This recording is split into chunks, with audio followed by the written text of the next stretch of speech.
It was 2:17 a.m. when the call came in.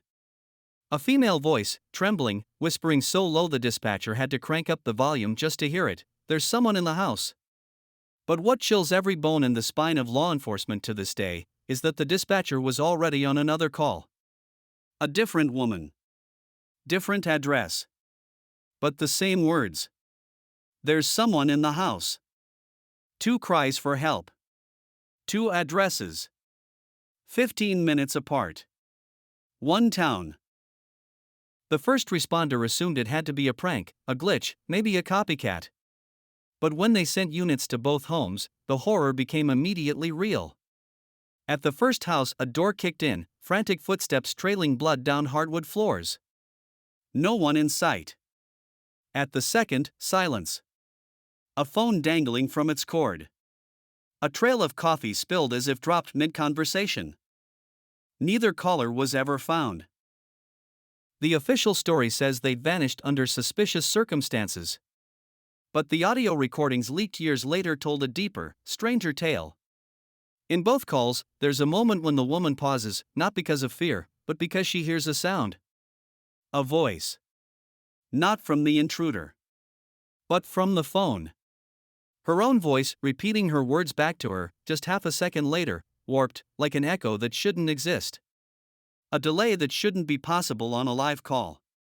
Law enforcement said it was an artifact, some sort of transmission lag. But the analysis showed no trace of duplication. What those women heard on that line wasn't a glitch. Once the press picked up the story, the town spiraled into fear. People claimed their phones rang at night and no one was there. Others reported hearing their own voices coming back to them in phone calls even though they'd never repeated those words. One man said he picked up his landline and heard breathing. Not heavy or frantic. Just slow. Patient. With pressure mounting, investigators reanalyzed the audio data. What they found cracked the case, but not the way you'd hope.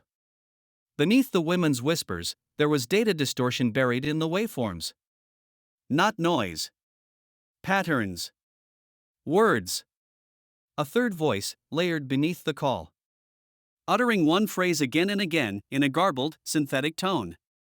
"You called me." It became known as the echo line.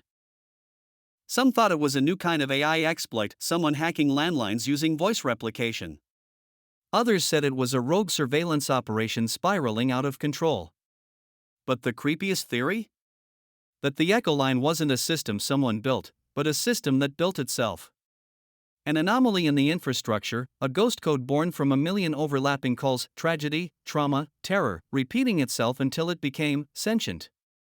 The police shut those theories down, called them mass delusions. But months later, a third call came in. Different town. New state. Same phrase. "There's someone in the house." And when dispatch traced the call, it wasn't coming from inside. It wasn't coming from a house. It wasn't even linked to a phone number. It was pinging from a decommissioned telecom hub that hadn't operated in over a decade. Cables ripped out. Power dead. Yet somehow, a signal had found its way out. Here's the part no one wants to hear: the more attention this pattern gets, the more it spreads. Analysts noticed a spike in mimic calls right after the second case went public. Not in the same region, but globally. Same format. Same phrases. Same terrifying silence. Like it was using our systems to learn. No one knows if it's a person, a weapon, or something even deeper, something born from the pain people pour out into their phones when no one listens. A voice that answers back. A voice that wants to be heard. So if you ever pick up your phone and hear your own voice speak before you do, hang up.